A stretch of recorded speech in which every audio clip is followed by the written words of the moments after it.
మహారాష్ట్రలో municipal corporation ఎన్నికలు జరిగినాయని మొన్ననే చూసాం.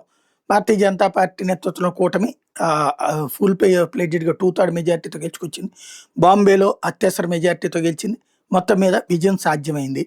ఇప్పుడు అక్కడ టోటల్‌గా రాష్ట్ర వ్యాప్తంగా ఏ మున్సిపాలిటీలు బీసీలు, ఏ ఏ మున్సిపాలిటీలు మహిళలు, ఎస్సీ, ఎస్టీలు ఇట్లాంటిది లాటరీ తీశారు. ఈ లాటరీలో ముంబై వచ్చేటప్పటికి మహిళా మేయర్ అయింది.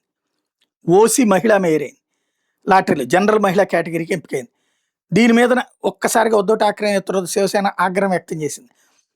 ఎప్పుడు ఓబీసీలకు వస్తుంది, అట్లాంటిది ఎట్లా అన్నటువంటిది మాట్లాడుకొచ్చారు. అది పక్కన పెడితే డ్రా పూర్తయిన తర్వాత ఈ బృహన్ ముంబై కార్పొరేషన్ అర్హులైన కార్పొరేట్లు నామినేషన్లు చేసేందుకు వీలు కావడం, ఈ లాటరీ ప్రక్రియ తర్వాత పూణే, ధూలే, బిఎంసి, నాందేడ్, నవీ ముంబై, మాలేగావ్, మీరా భయిందర్, నాసిక్, నాగపూర్ మేయర్ పోస్టులు మహిళలకు రిజర్వ్ అయినాయి. ముంబై మేయర్ పదవి మీద మాత్రమే ఉద్ధవ్ ఠాక్రే శివసేన అభ్యంతరం వ్యక్తం చేసింది. బీఎంసీని ఓబీసీ కేటగిరీ కింద ఎందుకు పెట్టలేదంటూ ప్రశ్నించింది. బట్ లాటరీ తీసిన తర్వాత అందులో ప్రశ్నలకి ఏం సంబంధం ఉండదు.